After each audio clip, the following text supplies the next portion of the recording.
Tonight we're reading Winnie the Pooh and Tigger 2.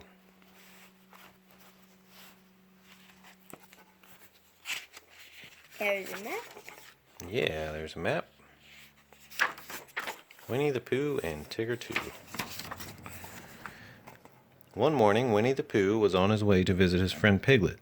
Although Pooh's head was stuffed with fluff, he was a cheerful fellow. As he walked through the woods, he was humming a song to himself.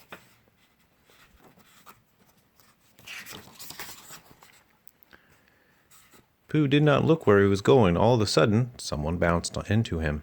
Pooh found himself flat on the ground. Tigger was sitting on his tummy.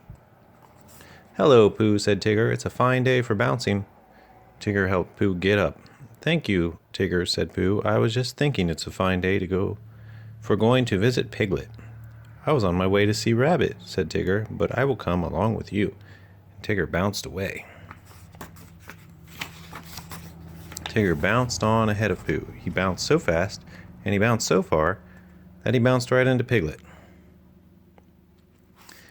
"Tigger," cried Piglet, "you scared me." "I'm sorry," said Tigger. He helped Piglet get up. "And now I'm off to see Rabbit," said Tigger. "Why don't you and Pooh come with me?" Away he bounced again. Tigger bounced into Rabbit's garden. Rabbit was busy counting his carrots. Suddenly Tigger bounced on top of him. "Hello there, Rabbit," said Tigger. "Tigger, you're a pest," cried Rabbit. When Pooh and Piglet reached the garden, they helped Rabbit to his feet. Rabbit was very angry at Tigger. "Why are you always so bouncy?" he cried. "Bouncing is what I do best," Tigger said as he began to sing. "The wonderful thing about Tiggers is Tiggers are wonderful things. Their tops are made of rubber, their tails are made of springs. They're bouncy, trouncy, flouncy, pouncy, full of fun, fun, fun. The most wonderful thing about Tiggers is I'm the only one." By the time Tigger bounced away, Rabbit's whole garden was ruined.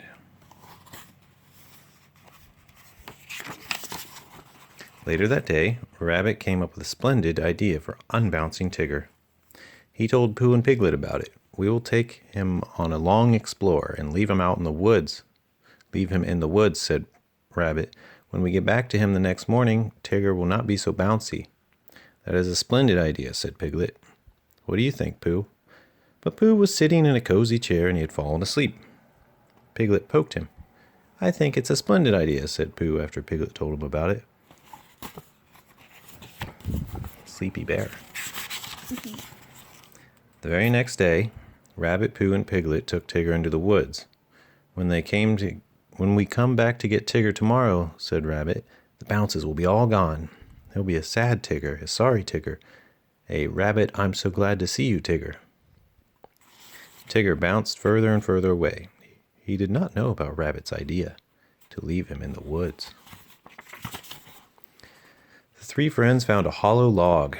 "Quick," said Rabbit, "hide inside." They climbed inside the log, into the log. Tigger soon came back to look for them. "Hello," he called. No one answered. Tigger stood on top of the log. He called to his friends again. Still they did not answer. "They must be lost," thought Tigger. And he bounced away to find them. As soon as Tigger was out of sight, Rabbit, Pooh, and Piglet started home. After a while, they came to a sandpit. "Something is wrong," said Piglet. "I'm sure we passed by here before." "Nonsense," said Rabbit. "Keep walking." Soon they came to the sandpit again. "I believe we're lost," said Pooh. "We have been looking for home, but we keep finding the sandpit. Maybe if we start looking for the sandpit, we may find our way home."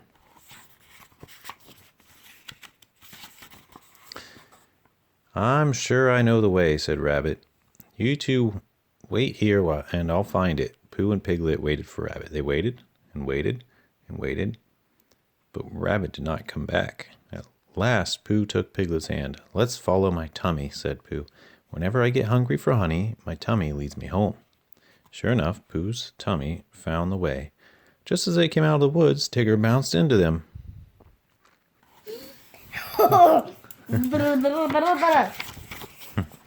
"Oh, Tigger," said Pooh. "Rabbit is lost in the woods." "Tiggers never get lost," said Tigger. "I'll go back and find him." He bounced away. Meanwhile, Rabbit was all alone in the darkest part of the woods. He was very lost. Every time he looked around, he thought he heard someone watching him. He heard all sorts of scary sounds.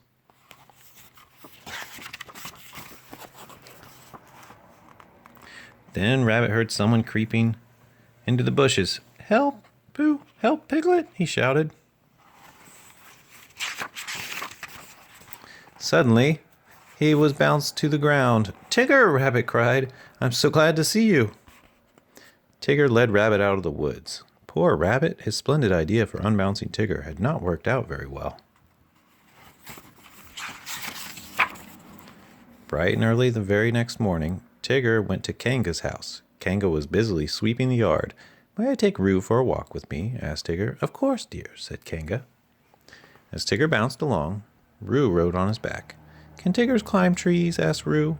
"That's what Tiggers do best," said Tigger. "I will show you." Tigger found a tall tree and bounced from branch to branch. He bounced up. "Ooh, Tigger!" squealed Roo. He bounced higher. "Ooh, Tigger!" Roo squealed again. He kept bouncing higher, and soon they were at the top of the tree. What? I don't go high.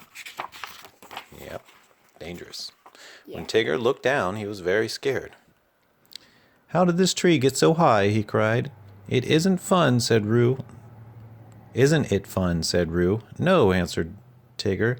"I forgot to tell you, Tiggers can't climb down." "Hooray!" squealed Roo. "We'll stay here forever." Just at that moment, Pooh and Piglet came by. They happened to look up at the tree. "Piglet," whispered Pooh, "there's a jaguar." "Are jaguars fierce animals?" cried Piglet. "I'm not really sure," said Pooh. "Let's walk a bit closer and see."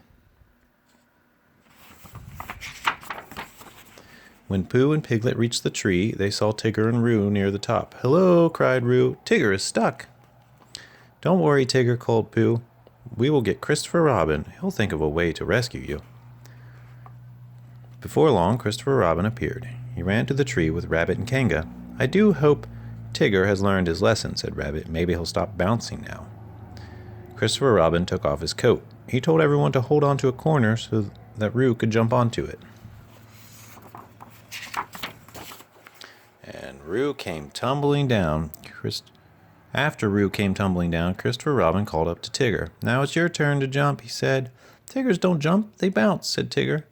"But if I ever get down from here, I promise never to bounce again." "Did you all hear that?" cried Rabbit. "He promised to stop bouncing."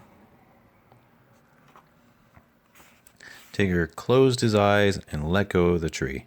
Down, down, down he fell. He landed on the coat with such a thump that everyone fell backwards. Tigger was happy to be down and started to bounce. But Rabbit held up his hand. "No bouncing, Tigger," he said. "You promised to never bounce again." "That's right," said Tigger. "I did." Tigger began to walk away. Without his bounces, he was very sad, Tigger, indeed. Oh, poor Tigger. Roo watched his unhappy friend. "I like the old bouncy Tigger better," he said. "So do I." "Dear," said Kanga. "So do I," said Pooh and Piglet. Everyone looked at Rabbit. "Well," said Rabbit, "so do I guess." All of a sudden, Tigger came bouncing back. "Do you really mean it, Rabbit?" he cried. "May I have my bounces back?" "Yes," said Rabbit, "I really mean it." "Hooray!" said Tigger, and off he bounced, happy to be his bouncy old self again. The end. Legs says bounces. Read the words. Oh, there's Rabbit's house. There's Piglet. It's nice for a picnic area. That's where Roo plays. Kanga's house. Bee tree. My house, Christopher Robin. Tigger. There's a hollow log. Pooh Bear's house. 100-acre wood. And Floody Place. The end. That's where the flood goes. It's a river. Yeah, down here's the Floody Place. Yeah. The end. Goodbye. Thanks for watching.